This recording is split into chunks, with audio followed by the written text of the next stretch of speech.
Hello students, SSC JEE previous year questions की series में हम आगे बढ़ते हैं। देखते हैं नेक्स्ट क्वेश्चन हमारा क्या रहेगा। ओके, टू साइनोसॉइड, दो आपको साइनोसॉइडल एक्सप्रेशन गिवन है, E1 E2 मतलब दो ईएमएफ इक्वेशन आपको गिवन है, जिसमें आपको फेज डिफरेंस निकालना है दोनों क्वांटिटी के बीच में। दोनों क्वांटिटी के बीच में आपने क्या निकालना है, you have to find out the phase difference between two quantity. One, this is first EMF equation, this is first EMF equation and the second is E2, second EMF equation, right. So करना क्या है students, आपको जिस तरह से मैंने आपको बताया था कि भाई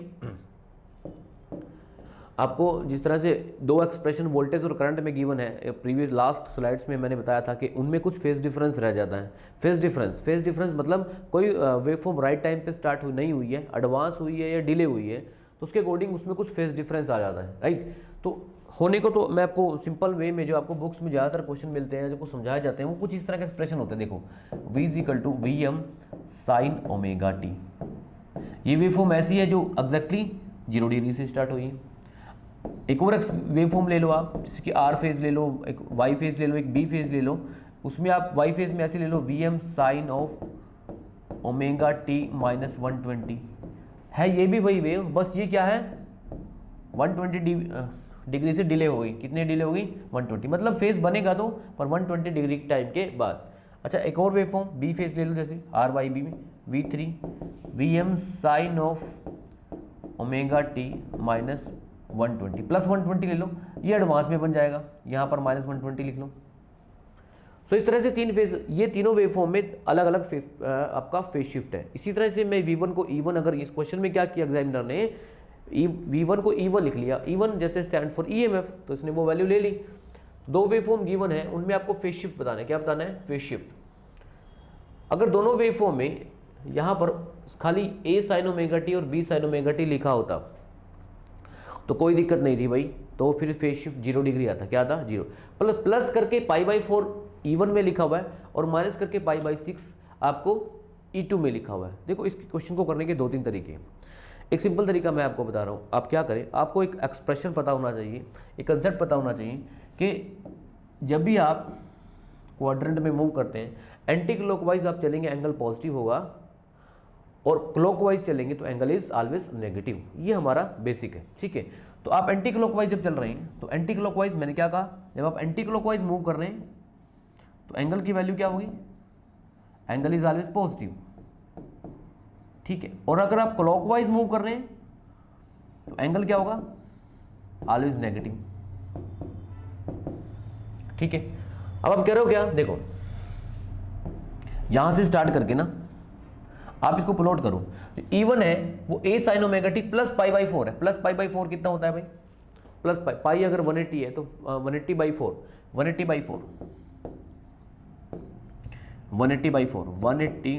कितना बना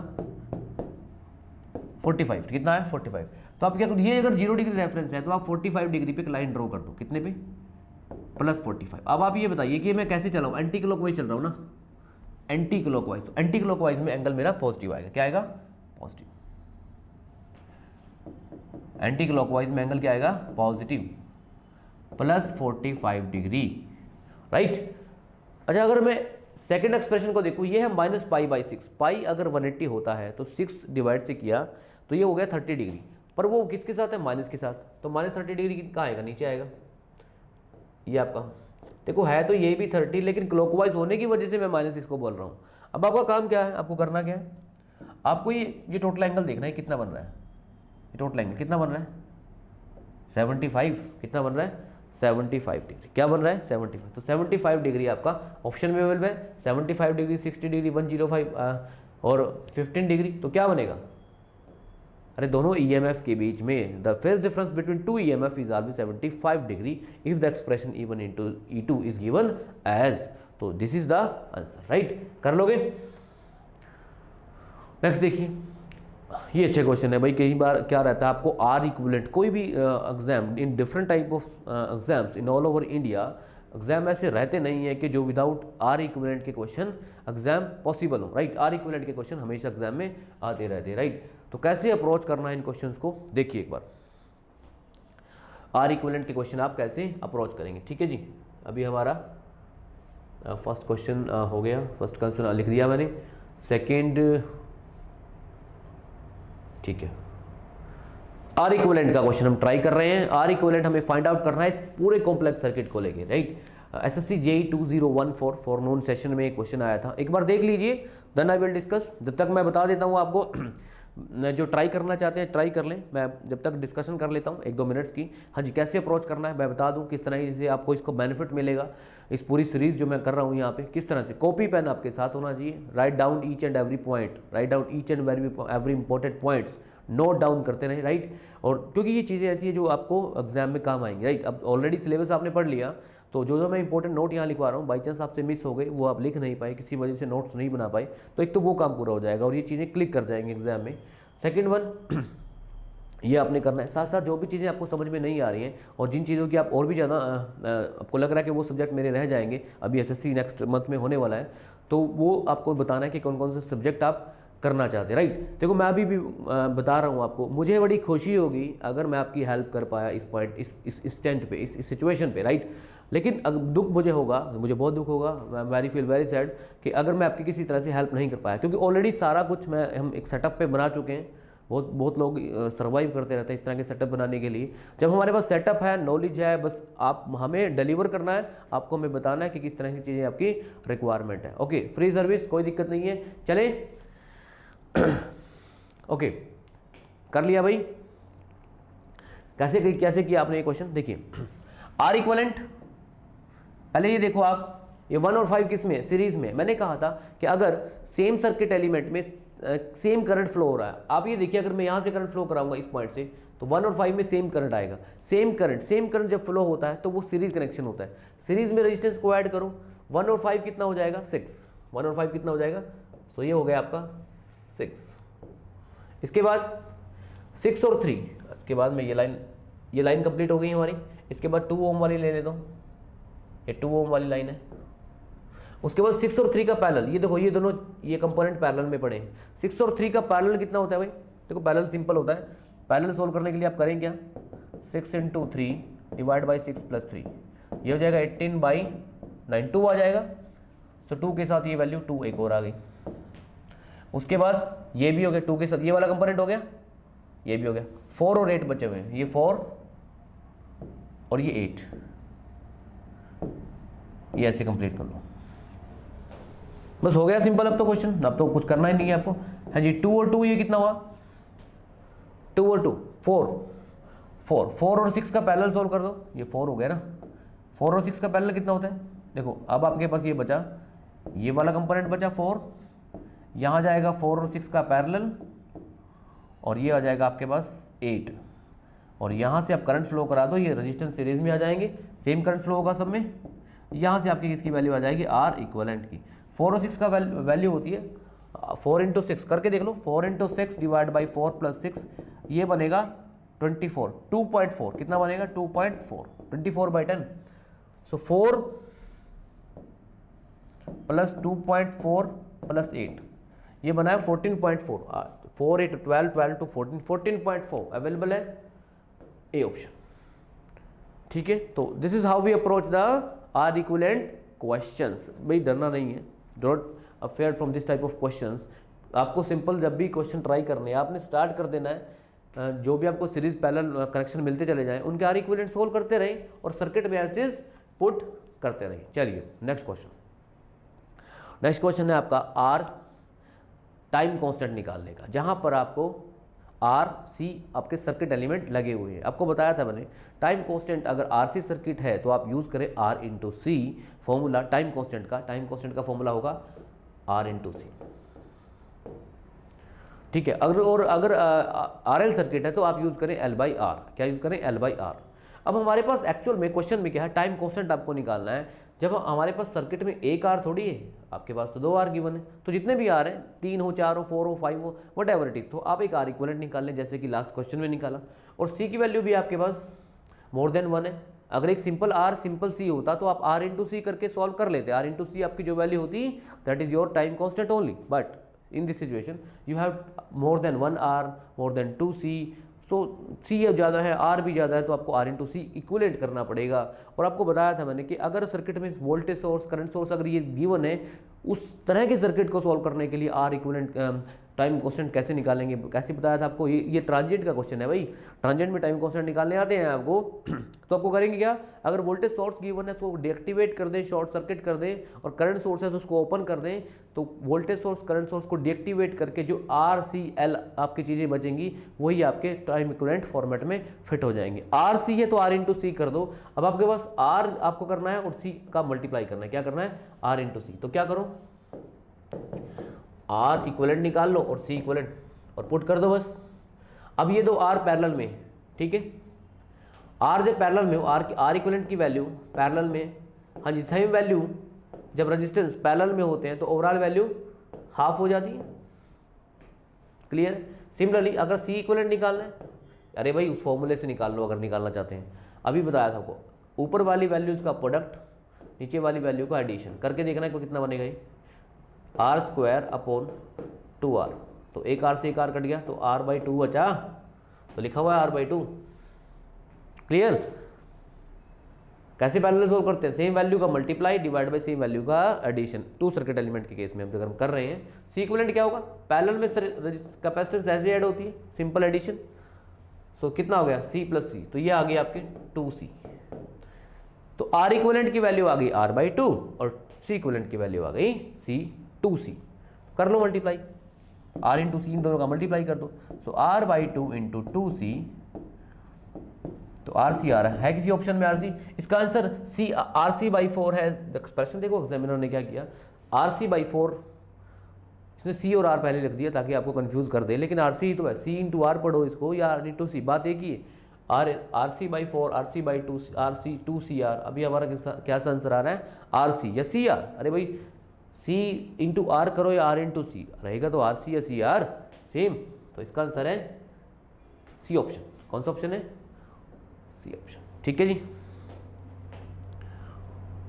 नेक्स्ट आपको इस क्वेश्चन में करना क्या है, आपको दो कैपेसिटर गिवन है और उनके अक्रॉस आपको एक वोल्टेज गिवन है, 150 वोल्ट लगाई हुई है। आपको एक पर्टिकुलर कैपेसिटर के अक्रॉस वोल्टेज फाइंड आउट करनी है और वो कैपेसिटर है आपका 20 माइक्रोफैराड का कैपेसिटर। सो वो वोल्टेज कितनी होगी, 75 वोल्ट होगी, 125 होगी, 100 वोल्ट होगी या 50 वोल्ट होगी, या 50 वोल्ट होगी। राइट, करिए स्टार्ट। किस तरह से इसको अप्रोच करना है बताइए। Two capacitor is given, solution कर रहा हूँ। यहाँ से आप इसके अक्रॉस आपको एक वोल्टेज गिवन है, ठीक है जी। वोल्टेज कितनी अब लगाई है, 150 वोल्ट, ठीक है। The one capacitor is 10 microfarad and the second one is 20 microfarad. You have to find out the voltage across the 20 microfarad. आपको voltage find out करनी है 20 microfarads. Voltage division rule RLC, circuit element के across आपको आना चाहिए voltage division rule. Direct इससे question solve हो जाते हैं। बताया था आपको मैंने, रेजिस्टेंस इंडक्टेंस के केस में वोल्टेज डिवीजन का सेम फार्मूला रहता है, जिस तरह से रेजिस्टेंस में अप्लाई करते हैं उसी तरह से कैपेसिटेंस में, लेकिन रेजिस्टेंस और इंडक्टेंस में सेम रहता है, कैपेसिटेंस में चेंज हो जाता है। कैपेसिटेंस में कैसे चेंज होगा, जब आपको 20 माइक्रोफैराड के क्रॉस आपको वोल्टेज फाइंड आउट करनी है तो करना क्या है आपको, सबसे पहले आप क्या लिखें, टोटल वोल्टेज। रेजिस्टेंस, अगर यहाँ रेजिस्टेंस लगे होते या इंडक्टेंस लगे होते तो यहाँ पर लिखता है 20 ओम में होता, रेजिस्टेंस होता तो या इंडक्टर होता, तो वही रेजिस्टेंस वही इंडक्टेंस ऊपर रखना था अगर ये रेजिस्टेंस या इंडक्टेंस होता, लेकिन ये तो कैपेसिटेंस है। कैपेसिटेंस के केस में आप अपोजिट सर्किट एलिमेंट ले आए ऊपर, क्या ले आए, अपोजिट की वैल्यू कितनी है 10, डिवाइड बाई दोनों का सम 30, 30 के साथ 5, 10 इंटू 5 50, कितना है 50 वोल्ट, कितना आएगा 50 वोल्ट। डायरेक्ट वोल्टेज डिवीजन से ये क्वेश्चन सॉल्व हो जाएगा। Right, so how we approach a question. अब मैं आपको बता दूं, अगर ये क्वेश्चन इस तरह से होता, मुझे इसका आंसर बताओ, अगर ये क्वेश्चन ऐसा होता तो क्या करते, तो एक्सप्रेशन क्या होता, इसको 10 ओम ले लो, इसको 20 ओम ले लो, चलो ये 150 20 ओम के क्रॉस वोल्टेज आप कैसे कैलकुलेट करते हैं, हाँ जी करेगा कोई, 20 ओम के क्रॉस आप वोल्टेज कैसे कैलकुलेट करते हैं बताओ। देखो 20 ओम के, अब 20 ओम अब रेजिस्टेंस है, 150 टोटल वोल्टेज, अब की बार 20 ओम ही ऊपर रख लेना है आपने, 20 ओम डिवाइड बाई 20 + 10 30, 35, तो इसका आंसर हो जाता 100, कितना हो जाता 100, ठीक है। पर आपको कैपेसिटेंस का वाला पूछा हुआ है तो कैपेसिटेंस के हिसाब से करें, इसका आंसर 50 वोल्ट आएगा, क्या आएगा 50 वोल्ट। समझ में आ रहा है।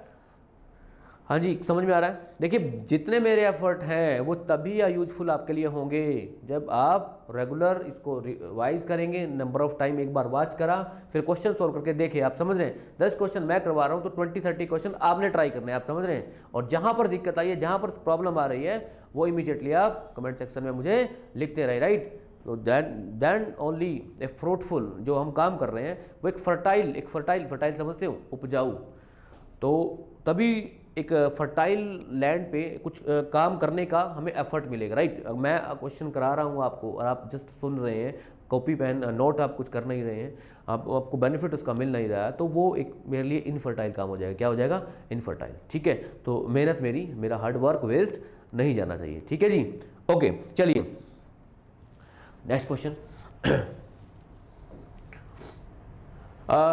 टू इंडक्टर गिवन है आपके पास, उनकी सेल्फ इंडक्टेंस गिवन है। आपको इस क्वेश्चन में coefficient of coupling find out करना है। ये एसएससी JEE 2012 का क्वेश्चन है। प्रीवियस ईयर मैं आपको बार बार बोल रहा हूँ, आपको एक बार जब सिलेबस कंप्लीट हो जाए तो डेफिनेटली आपको प्रीवियस ईयर देख लेने चाहिए कि क्या लेवल रहने वाला है। जो अभी एसएससी का क्वेश्चन है, किस तरह के आपके क्वेश्चन पूछे जाते हैं। ज़्यादा इतना हाई लेवल नहीं है इस एग्जाम का, लेकिन इसका एग्जाम का रहता ये है कि बेसिक्स में बहुत ज़्यादा क्वेश्चन, इस सब्जेक्ट के 30-40% क्वेश्चन आते हैं एग्जाम में, आपको सब जानते हैं। 30-40% कंसंट्रेशन रहेगा इन क्वेश्चंस का। ये बेसिक्स है, ये फिजिक्स, आप इसको फिजिक्स अज्यूम कर लीजिए, फिजिक्स के कुछ क्वेश्चन फिजिक्स से आ जाते हैं। फिजिक्स में ही आता है ये RLC सर्किट एलिमेंट। हम फर्स्ट टाइम जब हम इंजीनियरिंग में आते हैं, नॉन मेडिकल करते हैं, तो ये वहीं से स्टार्ट हो जाते हैं, ओम्स लॉ, इस तरह की चीज़ें। तो वहाँ से बेसिक्स बना के, या फिर आप इसको सारा ही कवर करना है तो एक सब्जेक्ट कर लीजिए, वो फिजिक्स इस तरह की चीज़ें रिवाइज नहीं करनी। सर्किट थ्योरी पूरा कंप्लीट कर लीजिए। सर्किट थ्योरी कंप्लीट करने का पूरा तरीका क्या है? जो आपने पढ़ लिया कंटेंट, उसके बाद प्रीवियस ईयर सारे सोल्व कर लो। जो बाई चांस कोई कंसेप्ट रह गया तो वो भी हो जाएगा, राइट। चलिए, क्या पूछा है इसने? कोफिशिएंट ऑफ कपलिंग पूछा है। बताया था मैंने एक बार इसके बारे में, एक क्लास में इसकी डिस्कशन हो चुकी है कि आपके पास एक फॉर्मूला है M = K√L1L2। इसको सोल्व करना है बस। म्यूचुअल इंडक्टेंस गिवन होनी चाहिए, क्योंकि अब की बार क्वेश्चन में कोफिशिएंट ऑफ कपलिंग पूछा हुआ है। वो 18.75, 0.25, 0.8, 1.25। Remember one thing, this coefficient of coupling आपको K फाइंड आउट करना है। K is always maximum value is 1, means maximum value is 1। मैंने को इसकी रेंज दी थी K की मिनिमम वैल्यू 0 जब दो इंडक्टर के आइसोलेटेड फॉर्म में है, और जब वो कॉम्पैक्ट फॉर्म में है, कॉम्पैक्ट फॉर्म में टाइटली कपल्ड है, उस सिचुएशन में K की मैक्सिमम वैल्यू 1 होगी। क्या होगी? 1। सो आप ये समझिए कि अगर इसकी मैक्सिमम वैल्यू 1 हो सकती है तो ये तो इसका आंसर हो ही नहीं सकता मैक्सिमम वैल्यू। अब इसके this is called method of elimination, this is called method of elimination. If you know the value of, if you know the concept, then you can eliminate easily the, ये calculated concept है भाई, you can simply eliminated the options. So A और D नहीं रहेंगे, या तो इसका answer B आएगा या C आएगा। कैसे करो? ओके, आपको N गिवन है 9 मिली हेनरी, और एक इंडक्टेंस और गिवन है 25। K फाइंड आउट करना है, और M म्यूचुअल इंडक्टेंस कितनी है? 12, राइट। सॉल्व कर लें आप इसको K की वैल्यू, और ये आएगी आपके पास 0.8। कितनी आएगी? 0.8। ओके, 0.8 K की वैल्यू आएगी 0.8। तो K इज सॉल्व, इसको नहीं, इसको इस साइड ले जाओ ना, K से डिवाइड कर दो, जो भी ये बनेगा 25 × 9, 25 × 9, 9 5 सा कर लोगे 225 आएगा ना। 225 का अंडर रूट कर दें, यहाँ पर इसे ऐसे सॉल्व कर लें, K = 12/225। ठीक है, सॉल्व कर लें, आंसर कितना आएगा? 0.2। लेस देन 1 ही बनेगा इसका। क्या बनेगा? Less than 1। अगर ये सेम 12 भी आ जाता ना, तो 12/12 करके 1 आ जाता, तो दिक्कत ही नहीं थी फिर तो। लेकिन ये लेस देन 1 आएगा, ठीक है, क्योंकि ये वैल्यू 12 से बड़ी होने वाली है। ठीक है जी। चलिए स्टूडेंट्स, आज की क्लास में इतना ही। मैं बता रहा हूँ आपको करना क्या है। आपको मैक्सिमम नंबर ऑफ कमेंट्स, आप जो भी प्रॉब्लम आ रही है वो कमेंट्स में मेरे को डालते रहे। आप जो भी आपकी प्रॉब्लम है, जो आपकी डिज़ायर है, जो आपकी विश है, और जिस भी तरह की सिचुएशन है, आपको लग रहा है कि और भी क्वेश्चन आपको चाहिए इसी सब्जेक्ट में और भी सब्जेक्ट में, so please write me in the comment section box. और मेरी एक हेल्प करें आप, मैं आपसे क्या बोल रहा हूँ कि आप चैनल को शेयर करें, ताकि ये मेरा जो एफर्ट है वो मैक्सिमम लोगों तक रीच हो। लाइक शेयर सब्सक्राइब जो भी करना है वो आप बिना कहीं, मैं रेगुलर आपको बोलता हूँ, कर सकते हैं, राइट। ठीक है जी, अगर आपको लेक्चर अच्छे लग रहे हैं। ठीक है जी, तो आज की क्लास में इतना ही, मिलते हैं नेक्स्ट एपिसोड में। Thank you very much.